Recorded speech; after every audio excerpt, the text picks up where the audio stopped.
Estimados docentes, tengan todos ustedes muy buenas tardes. De parte de Ediciones Corefo y el Instituto Pedagógico Nacional de Monterrico, tengan la cordial bienvenida a este taller en línea correspondiente al segundo módulo del diplomado en TDAH.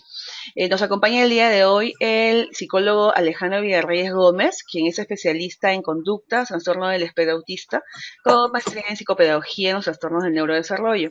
Él se estará encargando de hacer la moderación de este taller, además de monitorear y hacer el trabajo de tutoría de los próximos módulos. Para el taller del día de hoy tengamos en consideración las siguientes indicaciones. Ustedes tienen en su menú, tienen una opción para poder escribir preguntas a través del chat, o tienen la opción para levantar la manito.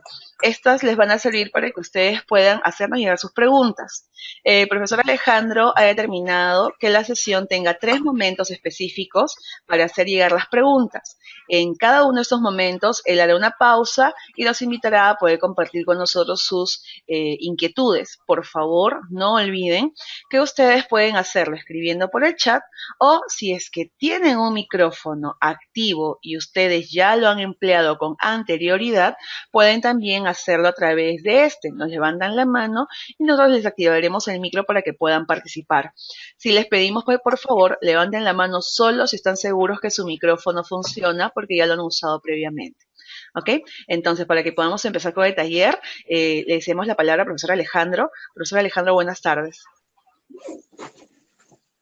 Buenas tardes, chicos, ¿qué tal? Mi nombre es Alejandro y bueno, vamos a empezar esta parte del módulo número 2. Para empezar, bueno, tengo entendido de que ya se ha desarrollado en el módulo 1 todo lo referente a lo que son trastornos del neurodesarrollo, así como los criterios diagnósticos en el caso de la condición que nos compete, que es el TDAH. En tal sentido, quisiera que recoger dos nociones que tengan ustedes sobre qué es un trastorno del neurodesarrollo. No sé si lo pueden escribir, por favor. Profesores, para poder participar de esta parte del profesor Alejandro, no se olviden que ustedes tienen en su barra un icono con símbolo de interrogación para hacer llegar las preguntas.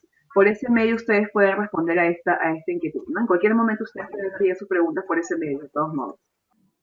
Ya, a ver. Vamos a ver, ¿sí? El día de hoy quiero que empezamos un poco teniendo presente a qué vamos a hacer referencia cuando hablamos de trastornos del neurodesarrollo.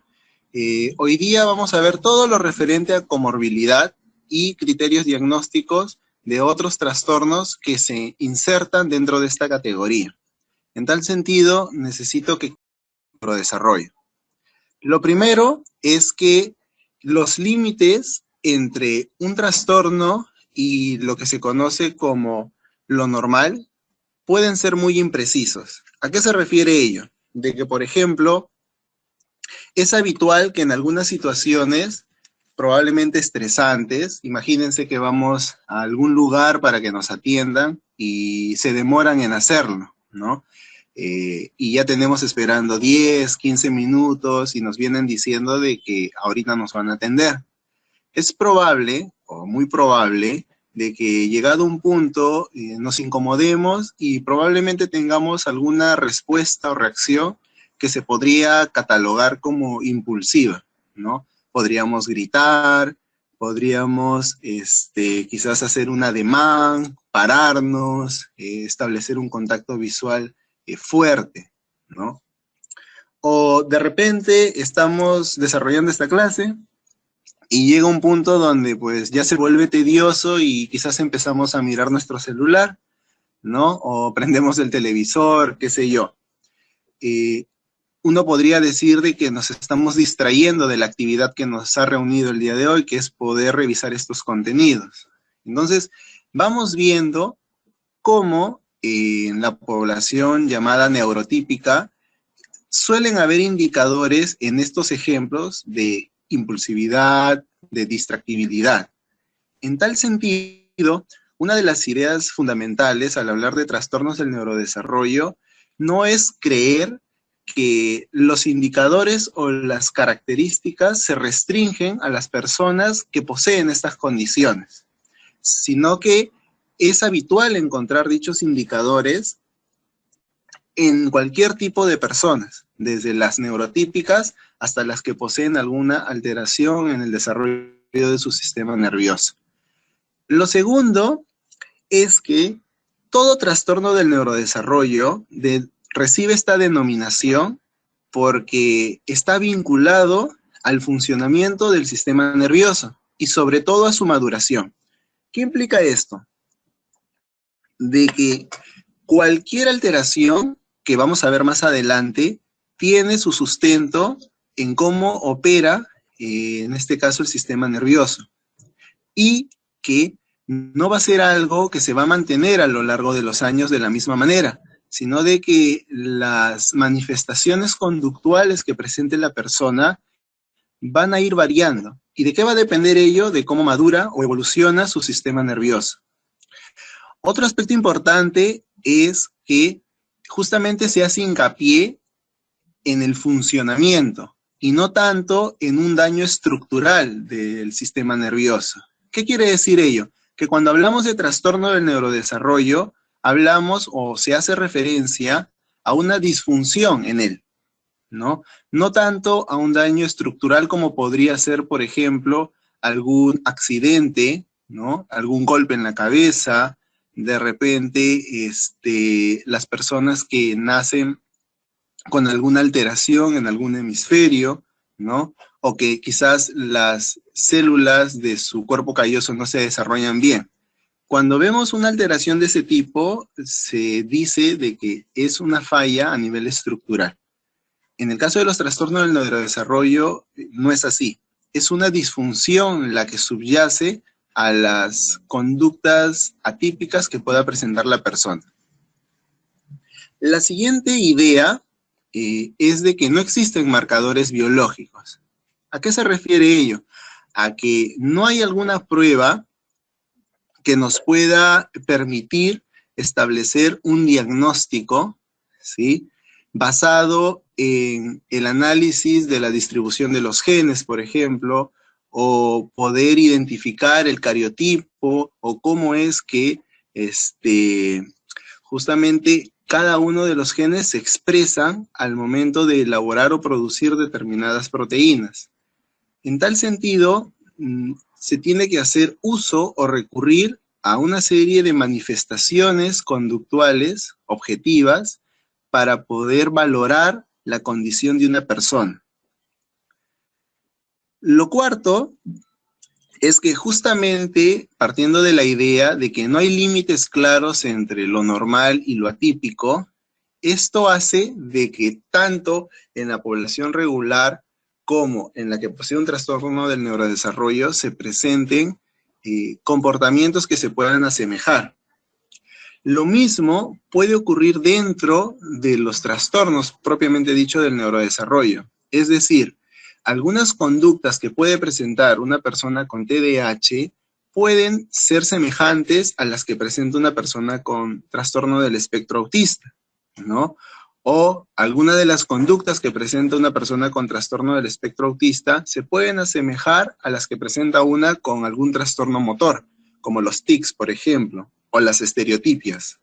En ese sentido, la idea sugiere y al mismo tiempo permite entender por qué cuando se analizan estos trastornos existe una tasa alta de comorbilidad entre ellos. Es decir, cómo pueden prevalecer en una misma persona 2, incluso 3, 4 trastornos distintos. Lo quinto es de que para hablar de trastorno del neurodesarrollo es necesario de que éste se evidencie desde las primeras edades de la vida. Es decir, tiene que tener un inicio en la infancia. Y como se había mencionado, ello va a ir justamente evolucionando a medida que el sistema nervioso madure.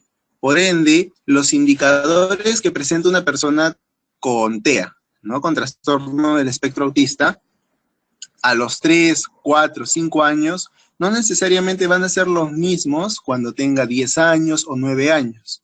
¿Por qué? Porque a medida que una persona va creciendo, se va desarrollando, poco a poco empieza a frecuentar distintos contextos. Probablemente entre los 0 y 3 años solamente se desenvuelva en un contexto familiar, luego empezará a asistir a un colegio, al preescolar o al inicial. Entonces va a interactuar con otro tipo de personas, va a estar expuesto a otro tipo de situaciones. Las demandas van a ser diferentes también. Lo que se espera que un niño o una persona haga en su hogar no es lo mismo que se espera que realice en un centro educativo. Así como no es lo mismo que se espera que realice si es que va a una visita a un zoológico, a un hospital o a cualquier otro centro comunitario. Entonces, las características no se van a mantener a lo largo de la vida, sino de que van a ir evolucionando, van a ir cambiando. Y lo último es de que no existen remisiones al respecto, ¿no? No, ¿qué quiere decir ello? La palabra remisión hace referencia a que la sintomatología que presenta una persona deja de evidenciarse, ¿sí? Entonces, ello implica de que un trastorno del neurodesarrollo es algo con lo que la persona nace y que lo va a acompañar a lo largo de toda su vida. De ahí que se desprendan algunas ideas como que no existan curas, ¿no? Lo cual lamentablemente pues en nuestro medio no se maneja del todo. En el caso del trastorno del espectro autista es común encontrar que en el mercado existe una serie de productos que se ofertan donde se ofrece una cura o un tratamiento que permite revertir estos indicadores que presenta dicha población, ¿no? Eh, Aspectos como, por ejemplo, las dietas sin gluten o sin caseína, ¿no? Que no tienen ningún tipo de evidencia o sustento empírico de que realmente tengan alguna injerencia o que sirvan como tratamiento para abordar este tipo de dificultades, ¿no? O este tipo de trastornos que presenta la persona. Ahí está, ya. A ver, ahora, a lo largo de esta presentación, ¿sí? Es importante que sepamos de antemano que la clasificación que se ha elegido y que se va a presentar es la que obedece al DSM-5, ¿sí? El DSM-5, DSM-5, es un manual que se utiliza en el ámbito clínico, ¿sí? Y que permite establecer indicadores que son aceptados por la comunidad clínica, ¿no? Al momento de valorar determinadas manifestaciones conductuales en determinadas personas. En tal medida, es un libro en el cual se detalla cuáles son los criterios que se deben de tener en consideración al momento de atribuir un determinado diagnóstico a una persona. No es el único manual que existe en el medio, ¿no? También está el CIE, que es el manual que plantea la OMS, ¿no? La Organización Mundial de la Salud. En el caso del DSM, es un manual que lo plantea la APA, ¿no? Que es la Asociación de Psiquiatría Americana. Nosotros estamos tomando esa referencia para poder hacer la presentación de los distintos trastornos. Ahora, cuando hubo el cambio del DSM-4, la versión revisada al DSM-5, hubieron algunos cuestionamientos de parte de la comunidad académica, científica. ¿En qué sentido? En que hemos visto que un trastorno del neurodesarrollo es una alteración que está vinculada al funcionamiento del sistema nervioso. Si es así, la pregunta que surge es, pero cualquier tipo de alteración implica que se altere o implica que el sistema nervioso esté en juego, ¿no? O que tenga algún tipo de papel o rol en sus manifestaciones. Un trastorno de ansiedad, un trastorno de esquizofrenia, el trastorno del espectro bipolar, el trastorno del espectro autista. Todos los trastornos que existen definitivamente tienen un sustrato biológico, neurológico, ¿no? En tal medida están vinculados con el sistema nervioso. Entonces, la pregunta es, si todos los trastornos están vinculados al sistema nervioso, ¿por qué el DSM solamente considera como trastornos del neurodesarrollo a los que vamos a ver más adelante, ¿no? Y ponen otras categorías a los trastornos como la esquizofrenia, la bipolaridad, la ansiedad, los trastornos de conducta. Si al final todos ellos pues tienen su asiento en el sistema nervioso. Teniendo eso como premisa, algunos académicos no están de acuerdo con la definición que ha tomado el DSM al momento de hacer referencia a los trastornos del neurodesarrollo. Por eso es que quiero que como premisa veamos una clasificación un poco más genérica que nos va a permitir ir aterrizando en lo que plantea el manual que vamos a utilizar el día de hoy, ¿sí? Para Artigas Pallarés, que es un investigador español, ¿sí? Él tiene un libro que se llama Trastornos del Neurodesarrollo, justamente. Existen 3 tipos de trastornos del neurodesarrollo, ¿no? Esta clasificación o taxonomía la basa teniendo en consideración la etiología, es decir, el origen que tiene la condición. Por ejemplo, están aquellos que tienen una causa ambiental conocida, ¿no? Por ejemplo, los casos más documentados son los referentes a los efectos del alcohol en el desarrollo embrionario, ¿no? O el consumo de ciertos fármacos, como por ejemplo el ácido valproico, en el desarrollo embrionario. Se parte de la idea, de la premisa basada en las investigaciones, de que cuando se consume este tipo de sustancias durante el embarazo, se genera una serie de alteraciones en el funcionamiento del sistema nervioso, ¿no?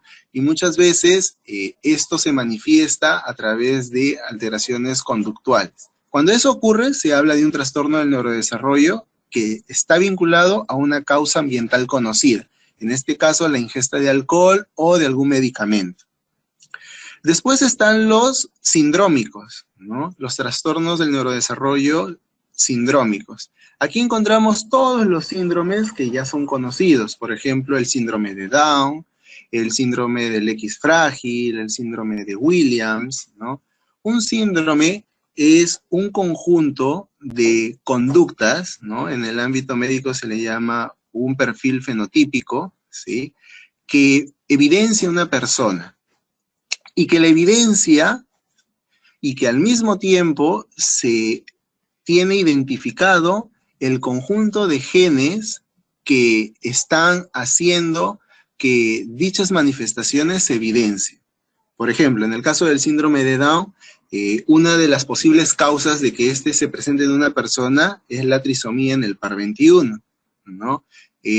Por ejemplo, en el síndrome de Williams, es la traslocación en una zona del cromosoma número 7, ¿no? Entonces, cuando hablamos de un trastorno de origen sindrómico, este hace referencia a que ya se sabe exactamente qué serie de genes están haciendo que se presente esta alteración. Y por último, están aquellos que no se conoce cuál es la causa específica que los origina, ¿no?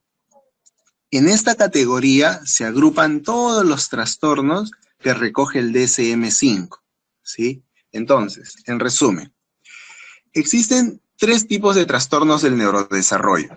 Aquellos que se conoce su causa y aquellos que no se conoce su causa. De los que se conoce su causa, hay de 2 tipos. Que la causa sea externa, es decir, ambiental, o que la causa sea interna, es decir, alguna alteración genética. Y de los que no se conoce su causa, son todos aquellos que justamente se recogen en el DSM-5, ¿no? Y que reciben la categoría de trastornos del neurodesarrollo. Y son en los que nos vamos a detener. En primer lugar, tenemos los trastornos del desarrollo intelectual. Bueno, antes de pasar a este punto, no sé si quisiera que hagamos una pequeña pausa para recoger algunas inquietudes. Las pueden escribir para irlas leyendo e irlas respondiendo. A ver, vamos a esperar unos minutos a ver si lo comparten.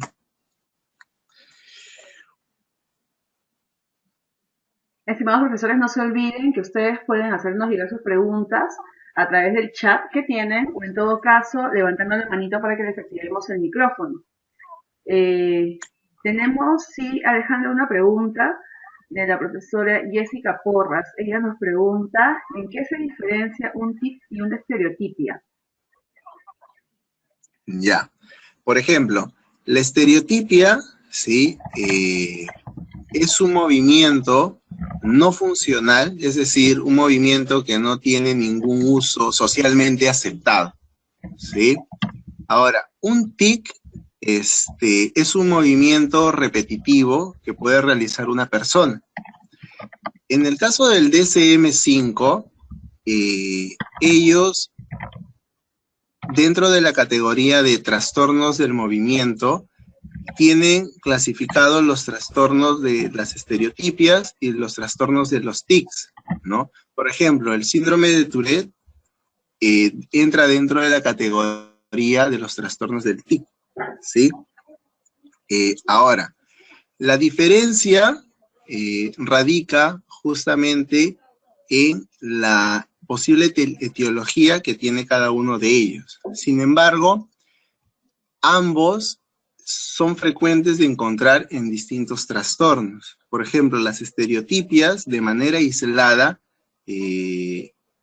son poco comunes o poco frecuentes. Generalmente son indicadores de un trastorno mucho más grande en el sentido de que tiene más indicadores, por ejemplo, en el trastorno del espectro autista, ¿no? Encontramos que uno de los indicadores para el diagnóstico es la presencia de estereotipias. Sin embargo, cuando hablamos de un trastorno de los tics, sí se puede encontrar toda una sintomatología, como en el caso del síndrome o el trastorno de Tourette, ¿no?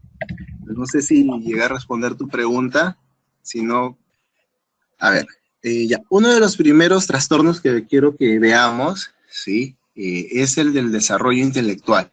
Vamos a revisar 4 trastornos para, una vez identificados los perfiles o los indicadores diagnósticos, podamos vincularlos con el que le compete a este diplomado, que es el de TDAH, ¿sí? En este caso, lo que hay que tener en consideración para valorar esta condición son 3 aspectos, ¿sí? Por un lado, algo que vamos a encontrar en todos los trastornos es el inicio, ¿no? Bueno, todos los trastornos del neurodesarrollo, ¿no? El inicio siempre se tiene que manifestar en la infancia, ¿no? Y es algo reiterativo que lo vamos a encontrar. En este caso puntual, hay 2 indicadores o criterios diagnósticos adicionales, el funcionamiento intelectual y la conducta adaptativa. Cuando yo quiero valorar si una persona tiene discapacidad intelectual, lo que tengo que detenerme a observar, además de que su inicio se haya dado en la infancia, es que su funcionamiento intelectual no sea el esperado para su edad. Y lo mismo debería de ocurrir con su conducta adaptativa. ¿Qué vamos a entender por funcionamiento intelectual? Vamos a entender el conjunto de habilidades que permiten ejecutar comportamientos como los que están señalados en el cuadro, ¿no? Razonar, pensar de manera abstracta, planificar, resolver problemas, ¿no? E incluso el mismo aprendizaje académico, ¿no? Por otro lado, la conducta adaptativa, ¿sí? Es un concepto que hace referencia al conjunto de repertorios que posee una persona y que le permiten relacionarse con su medio de manera que asegure su participación en distintos contextos, ¿no? Un ejemplo, una persona, ¿no? Un niño, vamos a poner, que no sabe utilizar los cubiertos para comer, ¿no? Come con las manos. Entonces come con las manos y ya tiene 5 años de repente, o 6 años, 7 años, ¿no? Y come con las manos, ¿no? Es probable de que la familia, la mamá, el papá, cuando tengan que ir a alguna reunión, ¿no? O comer en la calle, lo piensen 2 veces antes de llevar a su hijo o a su hija. ¿Por qué? Por justamente el tipo de conducta que evidencia, que en este caso es comer con las manos.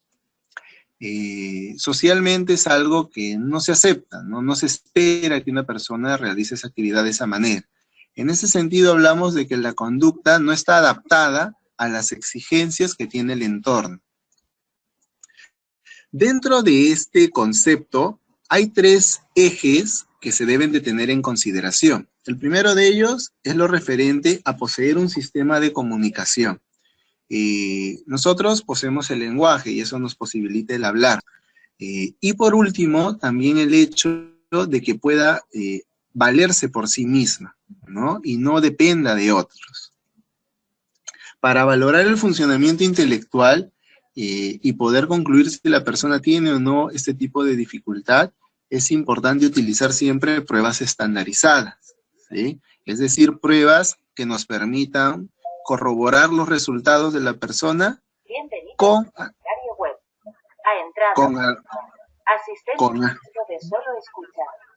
con algún grupo normativo, ¿sí?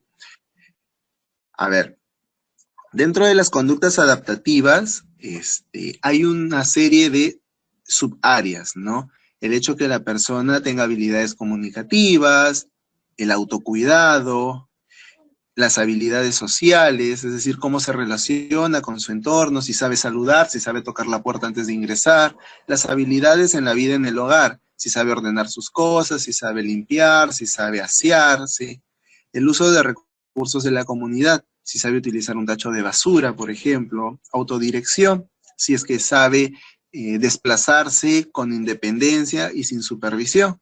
Salud y seguridad, si es que se siente con un dolor de estómago, lo comunica, si es que ya es una persona adulta y tiene que tomar su jarabe o sus pastillas, las toma en el momento que las tiene que tomar, si es que va al hospital, o seguridad, ¿no? Que se entiende como autocuidado, mide el riesgo, no lo mide, el uso de sus tiempos libres y del ocio, también. ¿Qué hace en sus momentos libres, no? Va al cine, sale con sus amigos, juega, arma rompecabezas, ¿no? Eso va variando las conductas adaptativas en función a la edad que posea la persona.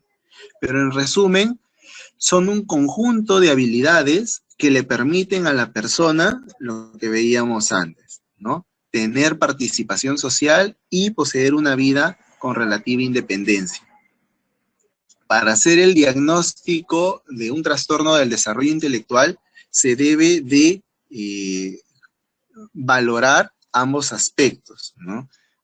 El funcionamiento a nivel intelectual, que lo puedo recoger con una evaluación estandarizada, como las escalas Wechsler, por ejemplo, que se suelen usar en nuestro medio, ¿no? Entonces yo obtengo ahí un CI, un resultado de su desempeño intelectual, y por otro lado, también valorar su comportamiento adaptativo.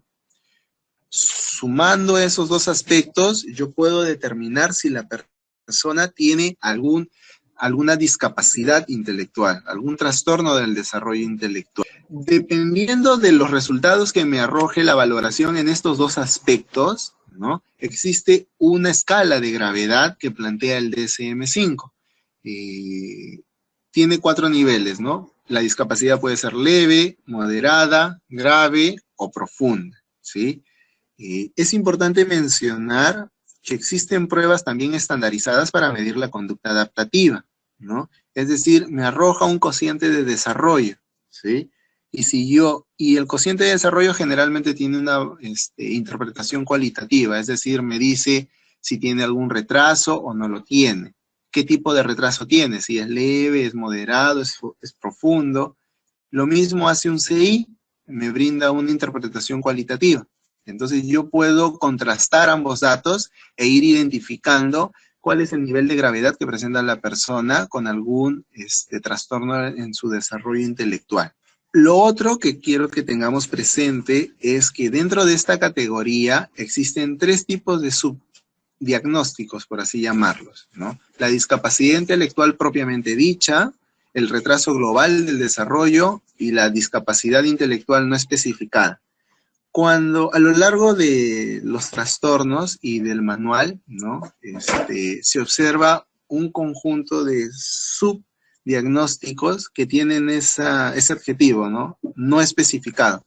Cuando veamos eso, hay que entender de que cumple con algunos criterios, pero no los necesarios como para poder atribuirle alguno de los diagnósticos que existen, En ese sentido, para que el clínico no se arriesgue y ponga una categoría que quizás no corresponda, pero sabe de que sí hay un retraso en su desarrollo intelectual, se puede optar por ese tipo de denominación. Otro trastorno que vamos a ver es el referente al de la comunicación, ¿sí?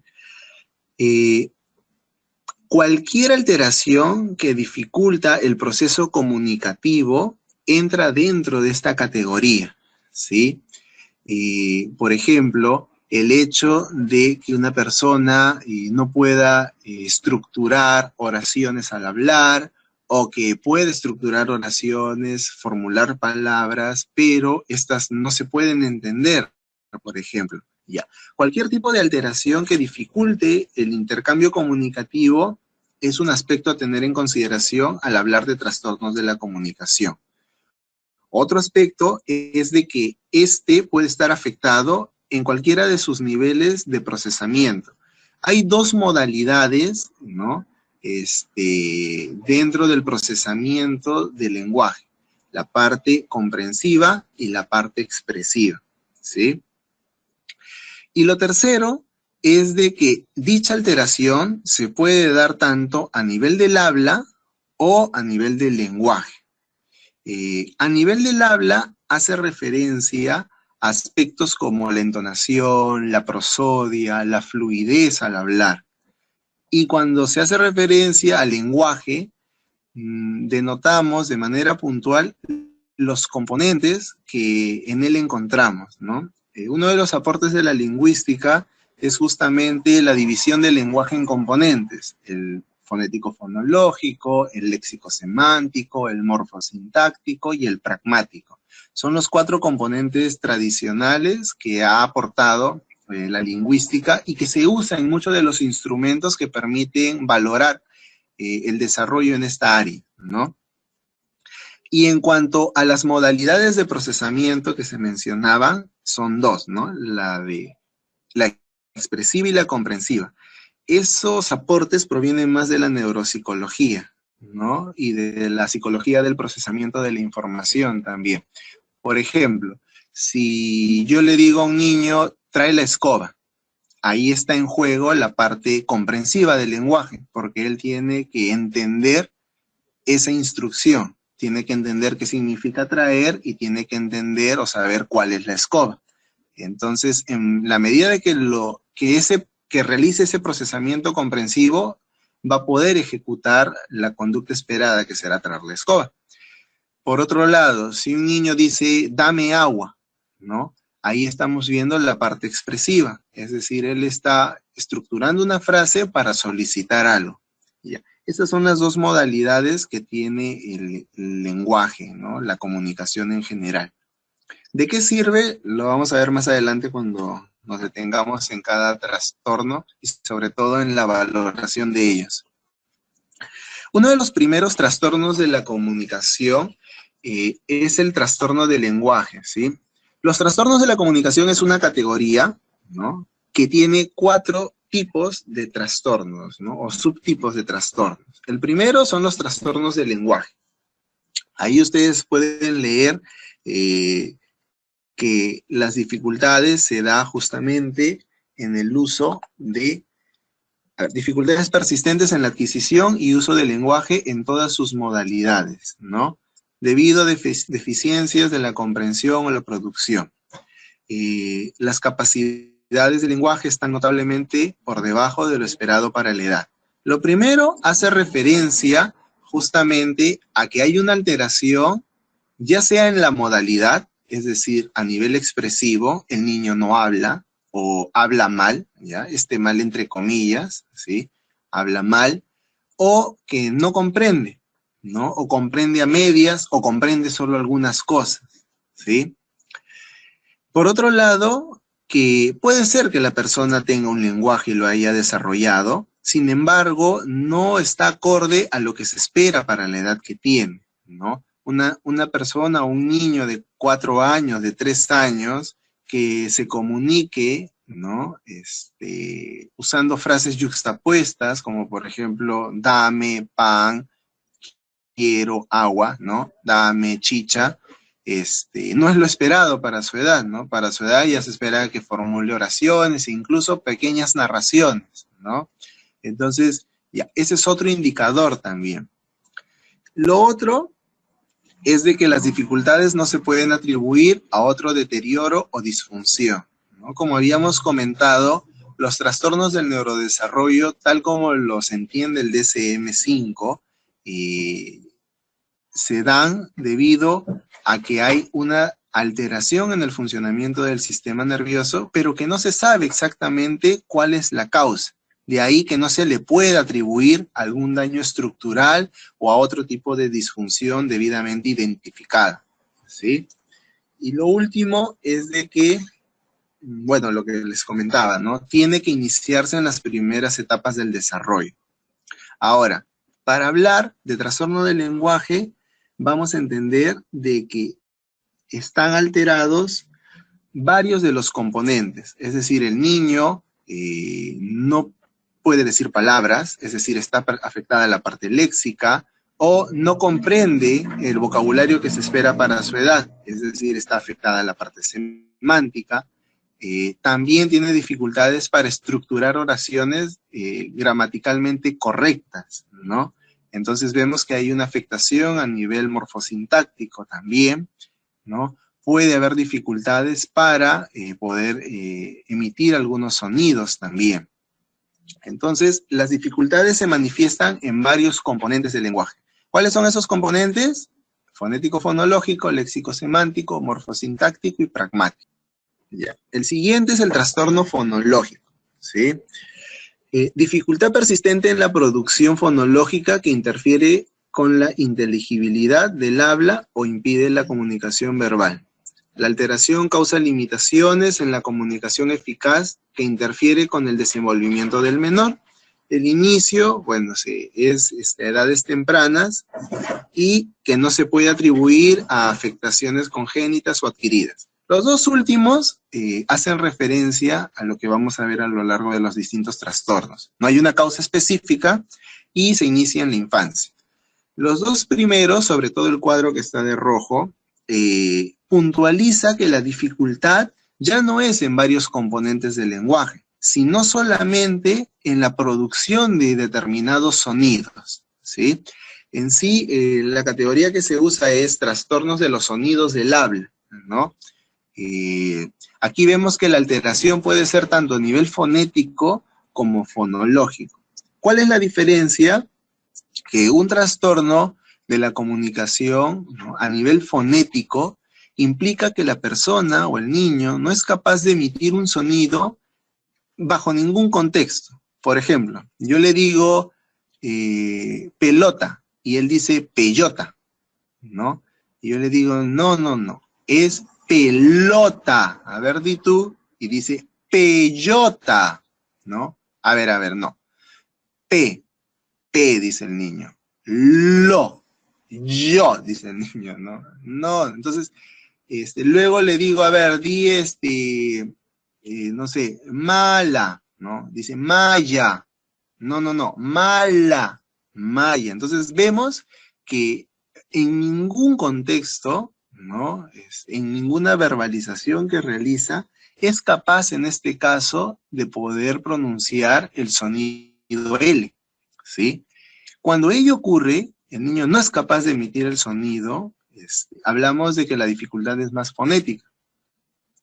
Si la persona, por ejemplo, yo le digo, a ver, P, lo, ta, muy bien, ahora dilo tú, pelota, peyota, dice, ¿no? Entonces, no, hazlo como lo dijiste, mira, P, lo, el niño dice lo, ta, muy bien, pelota, y vuelve a decir peyota, ya. Entonces, ¿qué se observa? De que sí es capaz de decir el sonido, ¿no? En este caso lo dice en una sílaba, ¿no? Pero cuando la tiene que decir en toda la palabra, no lo puede lograr. ¿Qué quiere decir? Que sí es capaz de emitir el sonido, pero no en determinados contextos. Cuando ello ocurre, se indica que la dificultad es más a nivel fonológico, ¿Qué quiere decir ello? De que la persona tiene dificultades para acceder, ¿sí?, a el sonido que tiene almacenado en su cabeza y por eso cae en el error. Los trastornos de la fluencia, ¿no?, hacen referencia a la tartamudez, ¿sí? Todo aquello que implique el alargamiento de palabras, las pausas, ¿no?, las demoras para culminar una frase, ¿no?, o es más, terminar una misma palabra, son trastornos que se consideran dentro de la fluencia, ¿no? Y son los que justamente veíamos en la diapositiva de arriba, se ve afectado el nivel del habla, ¿no? La prosodia, la entonación, la fluidez, ¿no? Cuando hay una afectación a ese nivel, a nivel del habla, se habla de un trastorno de la fluencia. Y el último es el trastorno de la comunicación social, que hace referencia a la dificultad que tiene la persona para usar de manera contextualizada su lenguaje. Es una persona que no tiene, puede emitir bien los sonidos, ¿no? Es una persona que puede estructurar oraciones, ¿sí? Entonces, no hay una falla a nivel fonético-fonológico, no hay una falla a nivel léxico-semántico, no hay una falla a nivel morfosintáctico, pero hay una falla a nivel pragmático, ¿no? De ahí que el trastorno de la comunicación social también se conozca como trastorno pragmático. Por ejemplo, una persona que le preguntas, ¿qué tal? ¿Cómo estuvo tu reunión? Bien, muy interesante. Me entusiasmé demasiado, ¿no? Entonces, vemos que está manifestando alegría, ¿no?, satisfacción, sin embargo, el tono que emplea es monótono, ¿no? Es más, no expresa ningún tipo de emoción o juega con la tonalidad de su voz. Es más, ¿no? Bueno, ustedes no me pueden ver, ¿no?, pero no gesticula, ¿no? Vemos cómo no logra compatibilizar lo que expresa verbalmente y lo que expresa de manera no verbal. Cuando se da esta alteración, esta dificultad, esta anomalía en la comunicación, se habla de un trastorno de comunicación social. Ahora, no solo se limita a ello, sino que también al uso contextualizado del lenguaje. Por ejemplo, si estamos en un funeral y sale el sol y es un bonito día, ¿no? Que alguien diga, wow, hace un lindo día aquí. Probablemente sea un comentario que no sea agradable, debido a que estamos, bueno, en un velorio, en un funeral. Entonces, saber cuándo utilizar determinadas expresiones hace referencia a una capacidad para emplear de manera contextualizada el lenguaje. Muchas veces en esta población no vemos eso, ¿sí? Y aquí yo he querido, bueno, compartir con ustedes algunas pruebas que permiten valorar cada uno de los componentes del lenguaje. Cuando se realiza el proceso diagnóstico, no es sugerible utilizar pruebas generales que midan todos los componentes del lenguaje al mismo tiempo, ¿sí? Existe en el mercado una serie de pruebas especializadas que permiten evaluar un determinado componente, ¿no? Por ejemplo, si quiero evaluar la parte fonético-fonológica, entonces puedo utilizar el PEF, que es una prueba que está baremada, validada en nuestro medio. Si quiero evaluar la parte morfosintáctica, puedo utilizar el CEG, ¿sí?, que es un test que mide cómo la persona estructura las oraciones, qué tanto manejo tiene de las normas gramaticales del lenguaje. Si quiero valorar la parte semántica, puedo utilizar el Peabody, por ejemplo, ¿no? Entonces, cuando ya sea en la actividad especializada como terapeutas o como docentes que derivan a un niño para que lo evalúen en el área de comunicación, de lenguaje, es importante que tengan claro que existe una serie de herramientas que permite profundizar en cada uno de los componentes, ¿no? Y no solamente decir si tiene un problema o no, no lo tiene, ¿no? Sino hacer una descripción de exactamente qué está fallando en cada componente. La tercera categoría que vamos a revisar es el trastorno del espectro autista, ¿sí? El trastorno del espectro autista es una condición que tiene dos particularidades, ¿sí? Que son los criterios que están detallados ahí. El primero de ellos son alteraciones o dificultades a nivel de la comunicación e interacción social. Y el segundo rubro de dificultades son la presencia de comportamientos atípicos. Las dificultades a nivel de la interacción y comunicación social van desde el hecho de que la persona no interactúe para nada con las personas, prefiera no aislarse, sino prefiera estar involucrado en otras actividades, ¿sí? Porque no es que el niño con TEA prefiera aislarse o quiera estar solo, es que encuentra más interesante estar con un juguete de causa y efecto que quizás estar interactuando con una persona, ¿no? Es simplemente un tema de intereses, ¿no? Entonces, puede ser desde que no tiene interés por interactuar con las personas hasta que sí logra interactuar, logra mantener una conversación, pero tiene algunas dificultades como, por ejemplo, realizar comentarios atinados, ¿no? Su mamá o su enamorada, no sé, le pregunta, ¿qué tal me veo con esta blusa, no? No, no te queda, está horrible, ¿no? Plánchala. Cuando lo que se espera en una situación así quizás es suavizar, ¿no? La realidad, ¿no? Y decirle, está bonita, pero ¿qué tal si, no? Mira, te la planchamos, mira, acá está un poco arrugada, ¿no? Entonces, claro, uno puede transmitir el mismo mensaje, pero adornar quizás, ¿no?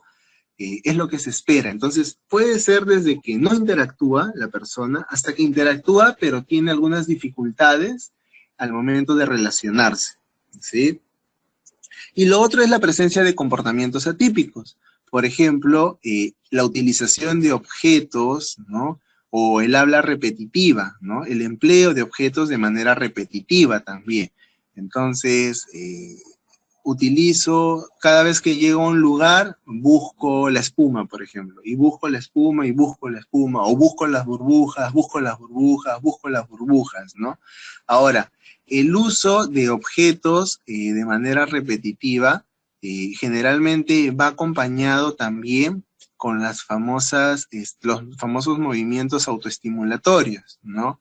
Muchas veces la persona con TEA busca esos objetos porque le genera placer, y ese placer se manifiesta a través de dichas conductas, como el agitar las manos, el caminar en puntas, ¿no? El abrir la boca, el abrir los ojos, el estremecerse. La inflexibilidad, ¿no? Es decir, dificultad para aceptar cambios, ¿no? Que no solamente se manifiesta a nivel conductual, es decir, hago un cambio de ruta o guardo algo en un lugar diferente a donde lo solía guardar y la persona pues siente que eso es un cambio drástico y eso le genera una serie de respuestas viscerales que desencadenan en llantos, sino que también lo vemos a nivel de comunicación, ¿no? Siempre quieren hablar del mismo tema, siempre te hablan de los autos, o de Cars, o de Transformers, o de aviones, o de dinosaurios, o del tema que sea su interés. Entonces vemos cómo la inflexibilidad se manifiesta a nivel conductual y también a nivel de su comunicación e interacción. Lo otro es lo referente a que puede estar asociado con algún tipo de hiper o hiporreactividad a ciertos estímulos, ¿no? Poca tolerancia a ciertas texturas es un caso de hiperreactividad, ¿no? O de repente hiporreactividad, ¿no? Se cae, se golpea y no le duele, no llora, ¿no? Entonces es poco sensible, por así decirlo, a las etiquetas, a ciertos alimentos, a ciertos olores, a ciertos colores, ¿sí? Entonces, vemos cómo en esta condición hay dos criterios: dificultades a nivel de la comunicación e interacción social y patrones de conductas atípicos. Y por último, vamos a ver el trastorno específico del aprendizaje, ¿sí? En el caso del DSM-5 es una sola categoría diagnóstica, pero sí se hace hincapié en que se debe de puntualizar qué subtipo de trastorno específico tiene la persona, ¿no? Si es a nivel de la lectura, de la escritura o del cálculo, las matemáticas.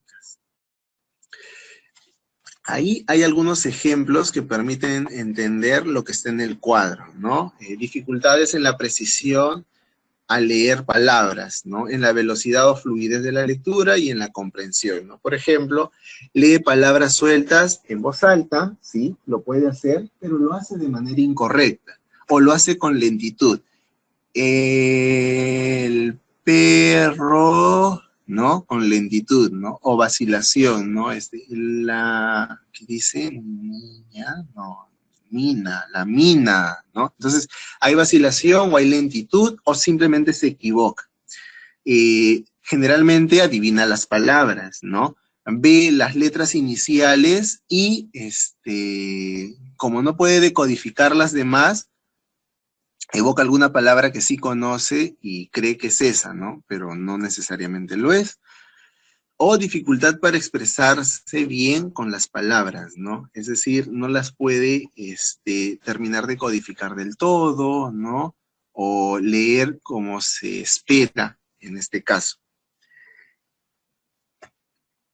Lo otro que hay que tener en consideración es lo referente a que en los trastornos específicos del aprendizaje no debe haber la presencia, ¿sí?, de algún tipo de retraso mental, ¿no? O de compromiso cognitivo, como se llama ahora.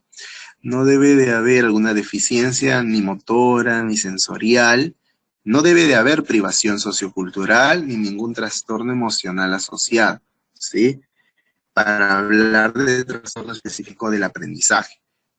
Una persona puede tener dificultades para leer, pero porque probablemente el medio o el entorno donde ha crecido, pues no valoriza ese tipo de actividad, ¿no? Entonces es de esperar de que no lo haga bien. Es un tema de privación probablemente. En la expresión escrita, igual, ahí vemos los indicadores diagnósticos en el cuadro de morado y al costado en cursivas algunos ejemplos, ¿no? Hay errores en la puntuación, por ejemplo, en el punto y coma, en el punto seguido, en la coma, ¿no? Hay dificultades para organizar un texto, ¿no? Se le dice ya, a ver, cuéntame lo que hiciste el fin de semana, ¿no? Y no sabe cómo organizarlo, cómo empezar, cómo terminar, ¿sí? O la expresión de sus ideas no es del todo clara, es decir, no hay coherencia en la producción o elaboración de algún texto.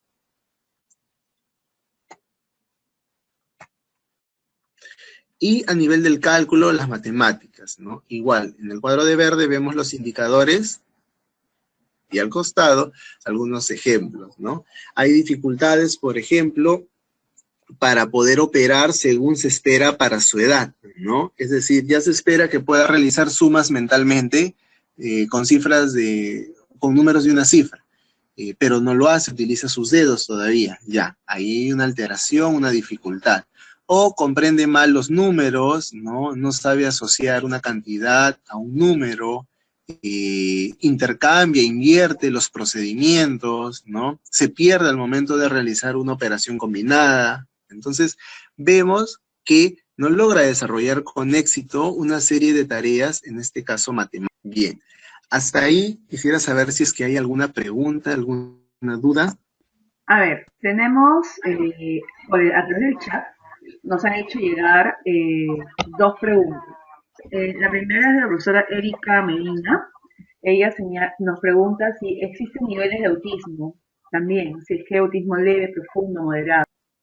Sí, existen 3 niveles de autismo, ¿no? Nivel 1, nivel 2 y nivel 3, ¿no? No existe la categoría leve, profundo o severo o moderado, no. Las categorías son 1, 2 o 3, nivel 1, nivel 2 o 3. ¿De qué va a depender?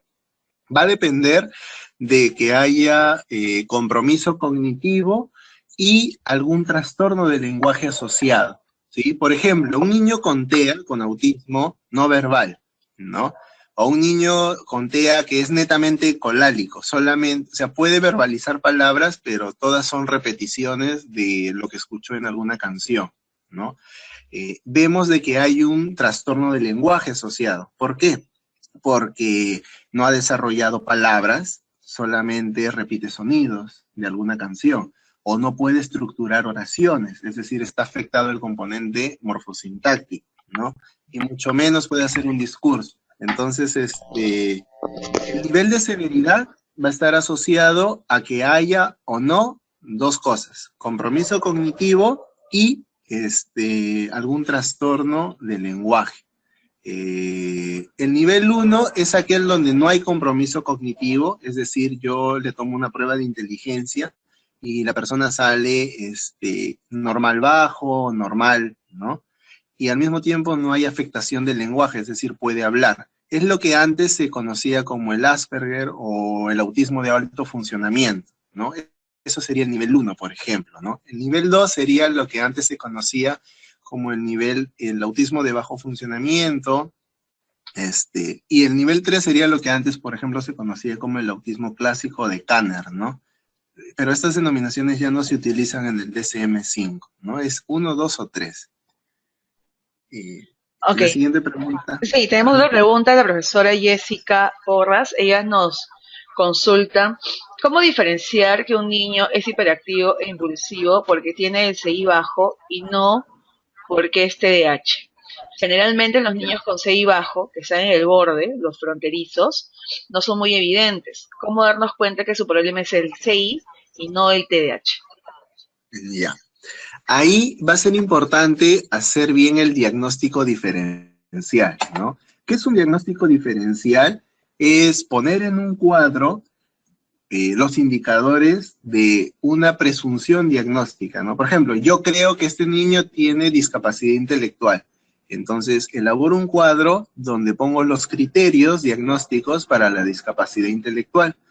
Y luego también creo de que tiene TDAH, por ejemplo. Y pongo los criterios diagnósticos para el TDAH. Y voy haciendo como una lista de cotejo, ¿no? Ojo, esto es para tener una primera aproximación, ¿sí? Para poder diagnosticar es necesario derivar con un especialista, ¿no? En el área para que pueda realizar el diagnóstico. Pero una primera aproximación es elaborar como una pequeña lista de cotejo e ir viendo con qué criterios diagnósticos suele la persona vincularse más. Ahora, hay casos, y justamente es lo que vamos a ver ahora, donde no es ni uno ni es el otro, sino es que son ambos, ¿no? Es decir, puede ser una persona con discapacidad intelectual y que al mismo tiempo tenga TDAH, ¿no? ¿De qué va a depender de poder establecer un diagnóstico diferencial o un diagnóstico comórbido? Va a depender de si llega a cumplir los criterios diagnósticos de cada una de las categorías. Es decir, si yo hago mi diagnóstico diferencial y tiene 2 criterios de discapacidad intelectual y todos los de TDAH, probablemente no tenga discapacidad intelectual, tenga TDAH. Ahora, puede ser que tenga TDAH y no discapacidad intelectual, pero sí un CI bajo. Entonces ahí hablamos de TDAH con compromiso cognitivo, pero no con discapacidad intelectual. No sé si llegué a responder la inquietud, si no, puedo ampliarlo.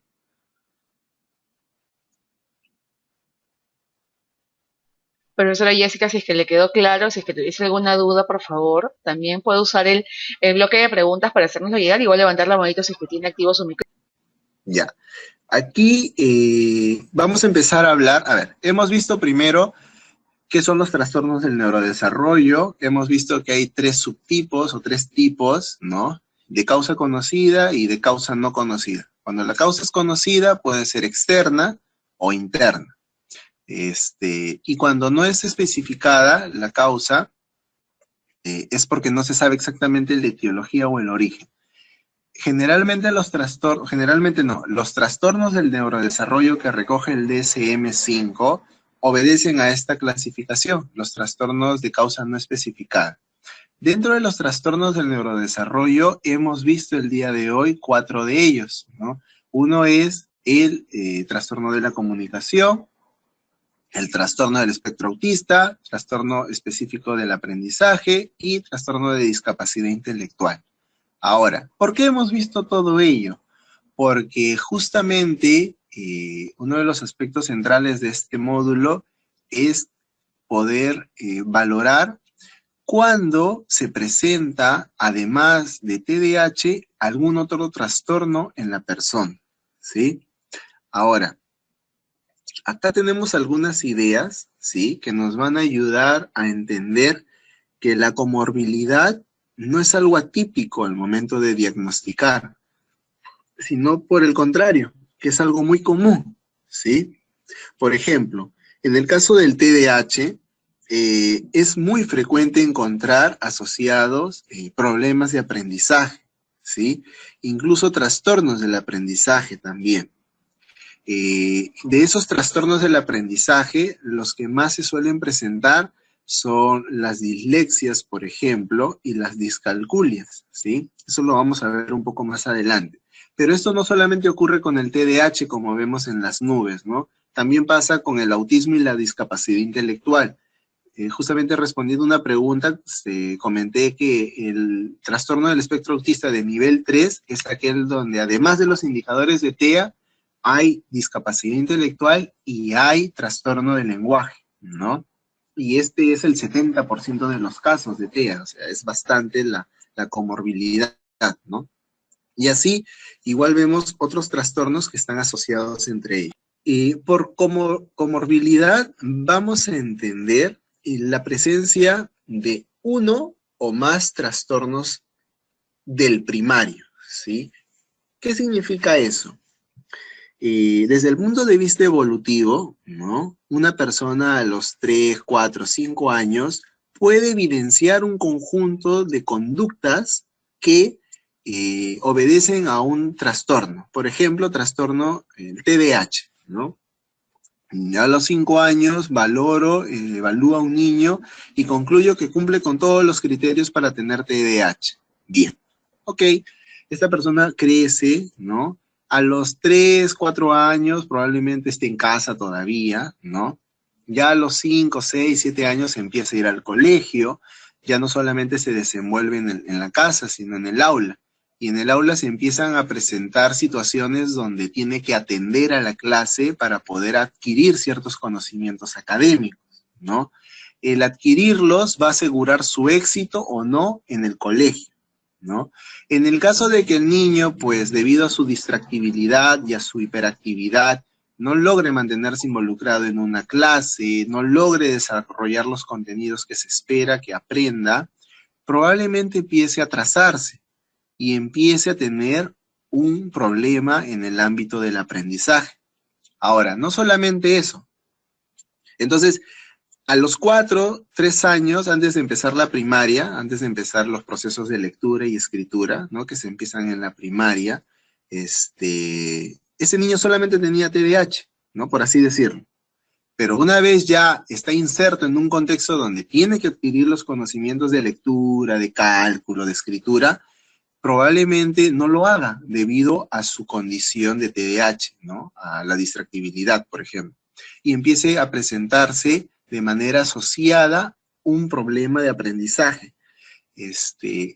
O también, debido a su impulsividad, puede empezar a desarrollar conductas agresivas, ¿no? Eso, sumado al hecho de que no mide el peligro, no mide los riesgos, porque es impulsivo justamente, hace que se vuelva un líder negativo, ¿no? Y lo predispone a que quizás sea parte de alguna pandilla en su adolescencia o a que consuma drogas, ¿no? Y puede desarrollarse un conjunto de conductas que se conocen como oposicionistas desafiantes, ¿no? Entonces vemos que tuvo un diagnóstico primario inicial que era de TDAH, pero a medida que iba madurando su sistema nervioso y que se iba insertando en distintos contextos, se iban presentando otro tipo de dificultades, ¿no? Dificultades como las de un trastorno oposicionista desafiante, como la de un trastorno específico del aprendizaje. Cuando eso ocurre, hacemos referencia a que existe comorbilidad, ¿sí? Es decir, además de un trastorno primario, se presentan otros. Vemos ahí una pequeña cita de un trabajo realizado donde se recoge que el 87% de los niños que tienen criterio de TDAH tenían un diagnóstico comórbido. O sea, del 80% de niños, del 100%, 87, además de TDAH, tenían otro diagnóstico. Y que de esos, el 67% tenía 2 trastornos adicionales, ¿no? Además del TDAH, ¿sí? Entonces vemos que la comorbilidad no es algo raro de encontrar, sino que muchas veces puede ser incluso la regla en este tipo de condiciones, ¿no? Esto va a determinar no solamente el proceso diagnóstico, ¿no? Que es decir, si tiene uno o más trastornos, sino también la intervención, ¿no? Un chico con TDAH que empieza a presentar conductas oposicionistas desafiantes, pues va a meritar un tipo de intervención muy diferente a la que se haría con un niño donde simplemente pues no hay límites en su hogar, ¿no? O los padres no saben poner reglas o son muy permisivos. La intervención es a otro nivel y es diferenciada también. En el caso de TDAH y discapacidad intelectual, que justamente era una de las preguntas que por ahí se hicieron, hay que tener en consideración que las investigaciones concluyen que sí existe comorbilidad siempre y cuando haya alguna alteración neurológica subyacente, ¿sí? Todos los casos donde hay TDAH y además discapacidad intelectual, ¿no? Se debe a que hay alguna alteración. ¿De qué tipo? Por ejemplo, una epilepsia generalizada, una histiocytosis, ¿no? Hidrocefalia de repente. Entonces, ¿pueden coexistir? Sí, pueden coexistir, pero según las investigaciones, esto se debe a que subyace alguna alteración o condición neurológica. En cuanto al TDAH y los trastornos de la comunicación, igual las investigaciones recogen de que los trastornos de los 4 que hemos visto, los que más son comórbidos con esta condición son los trastornos del lenguaje, ¿no? Que son aquellos donde se ven afectados varios componentes, el trastorno de comunicación social y el de los sonidos del habla, ¿no? El fonético fonológico. Por ejemplo, ¿no? Muchas veces los chicos con TDAH acaparan las conversaciones, ¿no? Hablan y hablan y hablan, o de repente cuando les hablas, no te miran, no establecen contacto visual, están mirando a otro lado, están viendo qué juguete coger, a dónde escaparse, a dónde ir, porque hay otros estímulos que les resultan más interesantes. Entonces, vemos cómo esta condición puede tener asociado también un trastorno de la comunicación. En cuanto al TDAH y los trastornos del espectro autista, vemos de que comparten sintomatología, como las que figuran en el cuadro, ¿no? La presencia de estereotipias motoras, por ejemplo, la preocupación por ciertos temas, objetos o partes de objetos también, ¿no? Hay muchos chicos con TDAH de que tienen intereses por los autos, ¿no? Por las partes o el funcionamiento de un sistema de tuberías, ¿no? O muchos intereses por armar figuras con bloques o con legos, ¿no? Que son características que también se encuentran en una persona con este trastorno del espectro autista. Sus dificultades a nivel de lenguaje también, que era lo que veíamos en la diapositiva anterior, ¿no? Alteraciones en la pronunciación, que también lo veíamos en lo que son trastornos de los sonidos del habla. Pobre comunicación no verbal, que es lo que veíamos en el trastorno de comunicación social, ¿no? Justamente estos 3 aspectos, trastorno del lenguaje, ¿no? Es el que está arriba en la diapositiva, que dice lenguaje. Alteraciones en la pronunciación, que son los sonidos del habla, y de la comunicación social, que es la pobre comunicación no verbal, ¿no? También los problemas de interacción social, solo que acá generalmente son por motivos diferentes. En el caso de la persona con TEA es porque quizás no es muy sutil, no tiene filtro en sus comentarios, ¿no? O carece de interés social. Y en el caso del niño con TDAH, pues le cuesta respetar turnos, eso hace de que quiera ser el primero siempre, eso hace que sus coetáneos o compañeros, pues, no les agrade, no se quieran juntar con ellos, ¿sí? Tener en consideración esto nos permite dos cosas, ¿sí? En todos los aspectos que estamos viendo, tanto para hacer el diagnóstico diferencial como para hacer el diagnóstico comórbido. Y por último, en cuanto a comorbilidad entre el TDAH y trastornos específicos del aprendizaje, la bibliografía menciona de que de los 3 tipos que hemos visto de trastornos específicos del aprendizaje, el TDAH más se relaciona con la dislexia y la discalculia, las dificultades a nivel de la lectura y del cálculo de las matemáticas, ¿no? Ahora, uno de los modelos explicativos del TDAH, hay varios, es el de las funciones ejecutivas, ¿no? O de las disfunciones ejecutivas. Ahí vemos, por ejemplo, algunos aspectos como la inhibición, la autorregulación, la planificación, ¿no? Pensemos en que un niño tiene que desarrollar o resolver un problema matemático. Esto implica una serie de pasos, ¿no? Identificar los datos, ¿no? Saber agruparlos, operar, con la respuesta.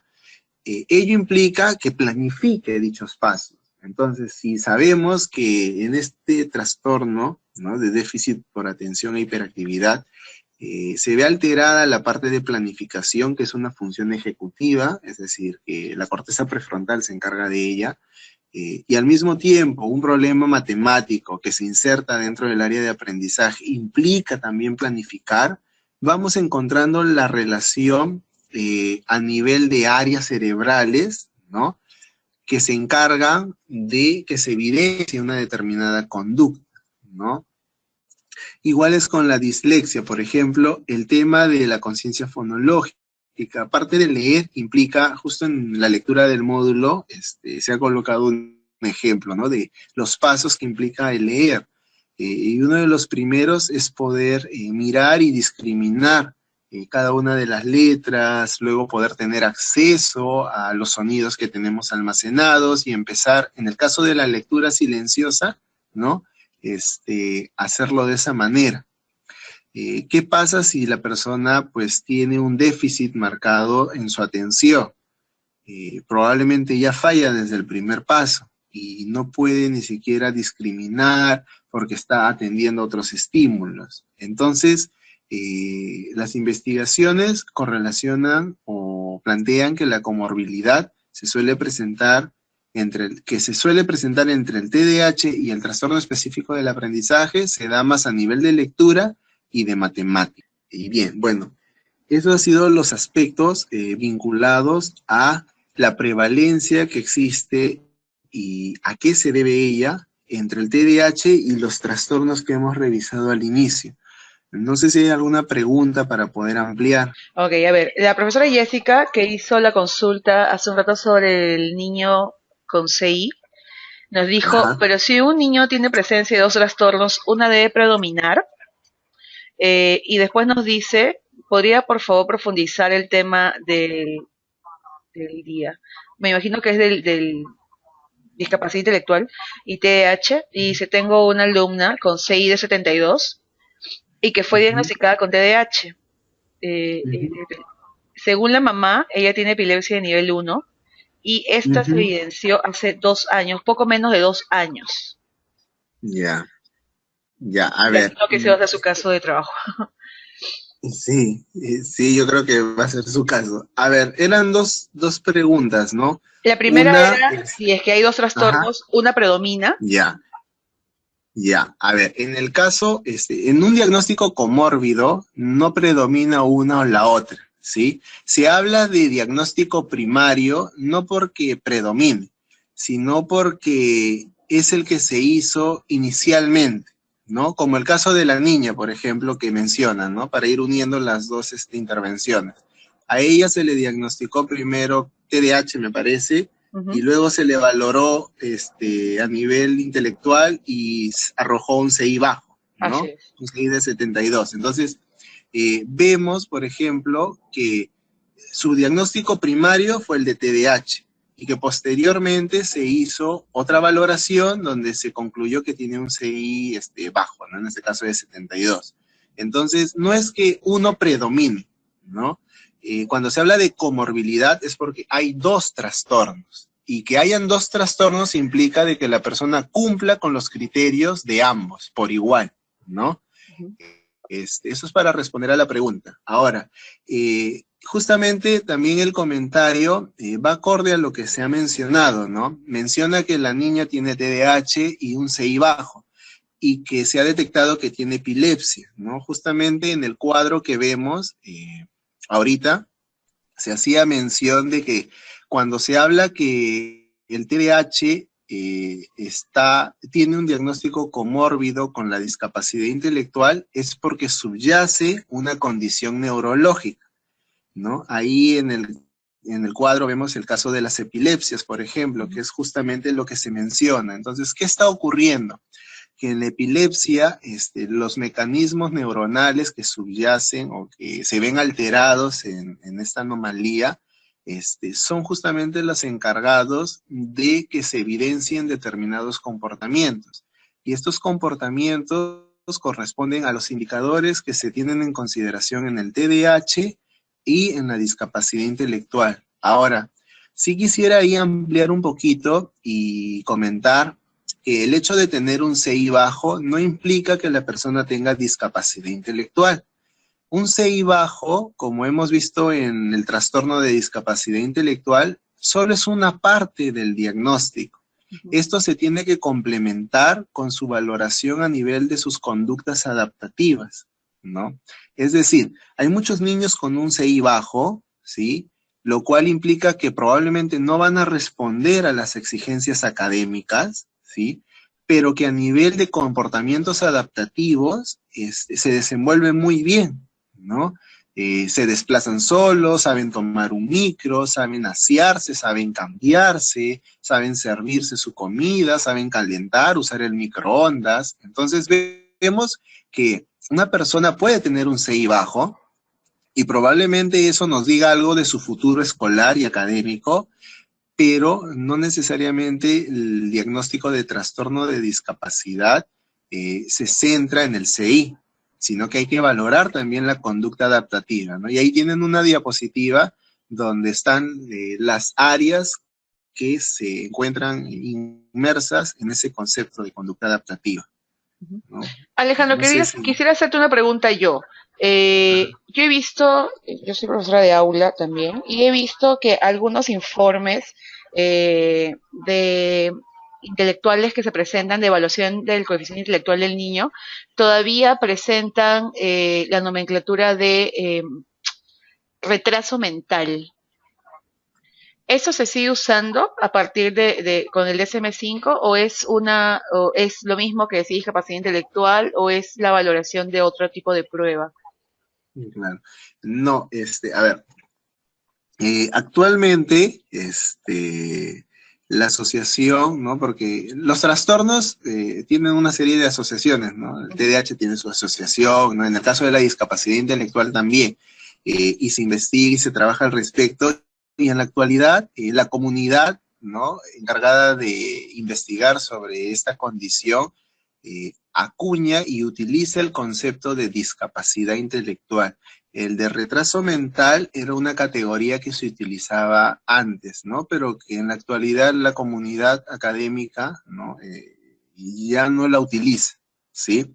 Ahora, ¿cuál es la diferencia? La diferencia, además de ser de corte sociocultural, ¿no? Porque se consideraba la categoría de retraso mental como algo peyorativo, ¿no? Algo negativo, con connotación negativa, es justamente lo que se mencionaba, ¿no? Que muchas veces, y lamentablemente, ¿no?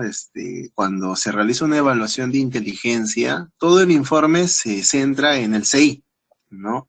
Y como si el CI, pues, subsumiera a toda la persona, y no es así, es un aspecto de ella nada más. Y por otro lado, las categorías de retraso mental leve, moderado, son categorías que se utilizan en algunas pruebas, ¿no? Como por ejemplo en la de Stanford-Binet, ¿no? Pero en la escala de Wechsler son otras las categorías. Por ejemplo, ahí todo lo que es retraso se denomina como muy bajo nada más, ¿no? Ya no se utiliza. Entonces, es importante también que cuando uno recibe un informe de evaluación de inteligencia o psicológica, se detalle el tipo de pruebas que se han utilizado, porque por ejemplo la escala Wechsler tiene varias versiones, ¿no? Las más actualizadas ya están en la quinta edición, ¿no? Sin embargo, todavía se utilizan las de la tercera edición muchas veces, cuyo marco teórico no está acorde a las últimas investigaciones. Entonces, en el caso del docente, que maneja todos estos conceptos, su función o su rol es poder orientar al padre al momento que le dice, llévelo a que lo evalúe, ¿no? Entonces no es llévenlo para que lo evalúe, es, señor, hay que evaluarlo en esta área y tiene que observarse tanto su CI como su comportamiento adaptativo. Entonces es necesario que le tomen una escala de inteligencia y al mismo tiempo que le tomen una prueba para ver qué tan autónomo es en estas áreas, ¿no? O tiene un trastorno del lenguaje, tiene problemas para hablar, llévelo a que lo evalúe el terapeuta del lenguaje. No. A ver, yo ya manejo esta información, entonces ya. Tiene un trastorno del lenguaje. ¿Qué significa? Porque veo que no produce oraciones, al mismo tiempo no tiene un buen vocabulario para su edad. Entonces hay varios componentes, ya. Señor, evalúenlo en esto. O está bien en todos los componentes, pero solamente tiene problemas para articular algunos sonidos. Señora, evalúenlo en el componente fonético-fonológico, nada más, ¿no? Y para eso hay una serie de instrumentos especializados por áreas, ¿no? Entonces, la tarea o el rol de un docente, justamente apunta a ello, ¿no? A que pueda direccionar y orientar al padre sobre el tipo de evaluación que necesita su hijo, ¿no? Y que ésta no sea algo muy estandarizada, ¿no? No sé si respondo un poco a la pregunta. Sí, sí me ha quedado claro. No tenemos más consultas, me imagino que todo quedó clarísimo. De todos modos, igual sí tenemos que dejar en claro de que la participación de los profesores es importante, además que es uno de los criterios que se valora en la participación de los talleres en línea, porque sí, por estar en línea, no tenemos la seguridad de que estén prestando atención al 100% del taller, ¿no? En todo caso, no tenemos más consultas, Alejandro, sería bueno que ya también estamos llegando a la hora. Explícalos. Ya. Voy a explicar entonces las actividades que hay programadas. La primera, ahí está el link, van a ver un video de un niño que tiene indicadores de TDAH, ¿no? La finalidad de esta tarea son dos. Uno es ver qué tan claros tienen los indicadores. Hoy día no hemos visto indicadores de TDAH porque justamente fue la actividad del módulo número 1, entonces quiero que lo refresquemos un poco y saber, porque la finalidad de este diplomado al final es tener un producto que va a ser el programa de intervención. Entonces, para poder elaborar los objetivos de intervención es importante que tengamos claros cuáles son los problemas, es decir, los indicadores diagnósticos. Vamos a ver el video, ¿sí? Y en el video, el niño, Pablito, se desenvuelve en 4 contextos. Su casa, ¿no? Que ahí dice hogar, el colegio, que es su aula, el patio de recreo o de juegos, y la calle, ¿no? Es un supermercado, un centro comercial donde va. Entonces, hay una lectura que se llama DSM-5, Novedades y Criterios Diagnósticos. Ahí van a poder encontrar los indicadores de TDAH y de los demás trastornos de manera más desagregada. Entonces, van a ver el video y en base a, en impulsividad, en la lectura, en la ficha, van a ver de que existe una serie de indicadores. Entonces, pongan ahí, en la casa, ¿qué indicadores de impulsividad hay? ¿O qué indicadores de déficit de atención hay? En el aula igual, ¿no? Por ejemplo, en el hogar, saca un objeto y no lo guarda, ya, lo colocan ahí, sacó un objeto y no lo guardó. En el aula, tenía que copiar de la pizarra y se puso a dibujar, ¿no? Entonces, en la columna de indicadores van a colocar todas las conductas que observen en Pablito, ¿sí? Relacionadas a los indicadores de TDAH. En la columna de repercusiones, quiero que pongan las consecuencias de dichas conductas. Por ejemplo, Pablito sacó un juguete y no lo guardó. Repercusión, su mamá le gritó, ¿no? en el aula, le dijeron que transcriba y se puso a dibujar. Repercusión, el profesor lo gritó, lo desaprobó, ¿sí? Y en la última columna, columna dice indicadores del DSM-5. Ahí quiero que coloquen ya no lo que observan en el video que realiza Pablito, sino, por ejemplo, sacó un objeto y no lo guardó, ya. ¿Es un indicador de qué? ¿De impulsividad, de hiperactividad o de déficit de atención? Le dijeron que transcriba y se puso a dibujar, ya. ¿Es un indicador de qué? Igual, de hiperactividad, de impulsividad o de déficit de atención. Entonces, así es la forma en la que vamos a ir llenando el cuadro a través de la observación del video. No se espera de que pongan datos que no obedezcan al video, ¿sí? Las conductas están muy claras, muy bien ejemplificadas, entonces básense en llenar el cuadro con lo que se observe en el video. Cualquier información adicional y ajena al video no se va a tener en consideración, ¿sí? Tengo entendido de que tienen sus grupos de trabajo, ¿no? Entonces, hemos visto los distintos trastornos del neurodesarrollo, ¿no? Hemos visto 4 de ellos y teniendo en consideración al TDAH, 5. Entonces, lo que vamos a hacer es un cuadro comparativo. En una columna van a poner los indicadores diagnósticos del TDAH, ¿sí?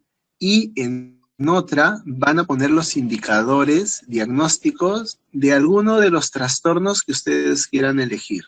Tienen 4 alternativas. Pueden elegir el de discapacidad intelectual, pueden elegir el de espectro autista, el de específico de aprendizaje, o los trastornos de la comunicación, ¿sí? Entonces, en una columna ponen los indicadores del TDAH y en otra colocan los indicadores del trastorno que ustedes hayan elegido, de los 4 que hemos visto en clase, ¿sí? Van a leer con detenimiento cada uno de esos indicadores y van a poner al pie algún comentario sobre ello, ¿no? Sobre todo si es que hay indicadores que se relacionan. Por ejemplo, en el caso de los niños con TDAH, cuando vean los indicadores, van a observar que suelen acaparar una conversación, ¿no? Y si eligen el trastorno del espectro autista, van a ver que también tienen esa particularidad, este tipo de poblaciones. Entonces, van a colocar un comentario donde detallen si es que existe algún tipo de relación o no entre esos indicadores. Y la última actividad, ¿sí?, consiste en caracterizar un caso.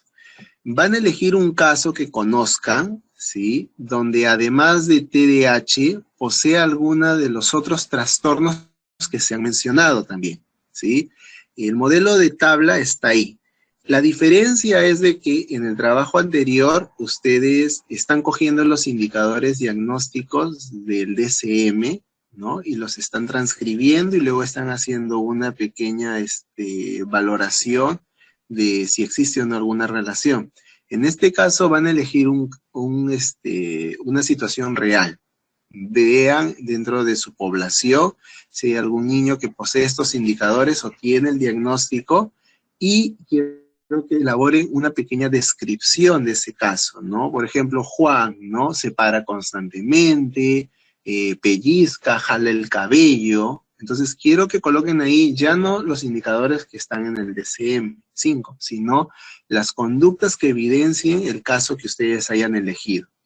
En caso o en la situación donde el caso que hayan elegido tenga indicadores de otro trastorno del neurodesarrollo de los que hemos visto, van a colocarlo en la columna que está al costado donde dice indicadores de otro trastorno. Entonces, por ejemplo, una conducta autoestimulatoria, ¿no?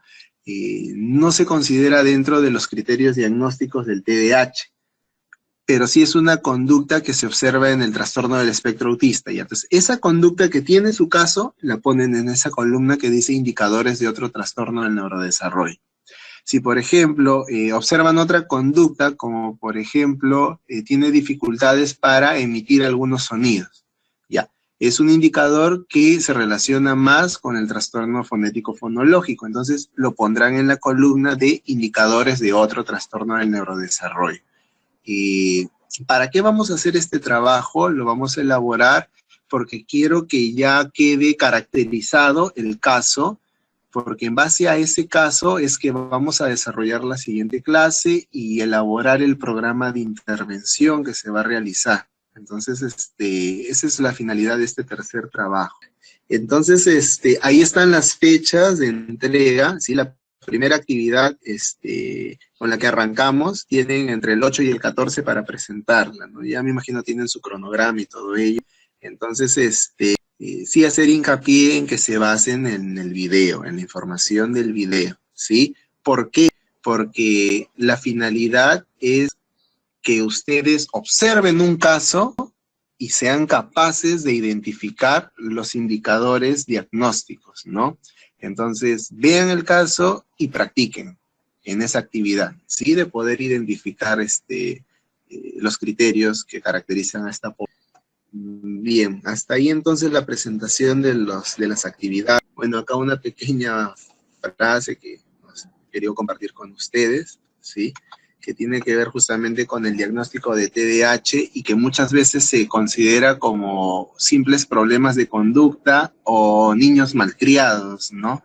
Niños que no tienen límites y no necesariamente es así, ¿no? Una cosa es una dificultad conductual, que lo vamos a ver un poco más adelante, y otra cosa es tener un trastorno de déficit de atención e hiperactividad, ¿no? La intervención y las necesidades de esta población son diferentes, e igual el abordaje. Ok, muchísimas gracias Alejandro por el taller del día de hoy. Muchísimas gracias a todos los profesores que se han conectado hoy sábado, 6 de la tarde. Sabemos que es un horario un poco complicado a veces. En todo caso, les agradecemos la participación. No se olviden que el día de hoy y mañana tienen el plazo para resolver la evaluación del módulo 1. Igualmente, profesores, por favor, no se olviden que el lunes arrancamos con las actividades de ese segundo módulo y que se pueden contactar con el profesor Alejandro a través del correo electrónico diplomadotdh@gmail.com o desde la misma plataforma del grupo de educadores. Ok, muchísimas gracias a todos. No sé, Alejandro, si es que quieres decir algo más ya para poder cerrar el taller. No solo agradecerles que se den este tiempo y espero que la próxima hayan más dudas. Y si en el transcurso las hay, el correo está ahí para poder atenderlos. Ok. Nada más. Gracias. Muchísimas gracias a todos y que tengan muy buenas noches.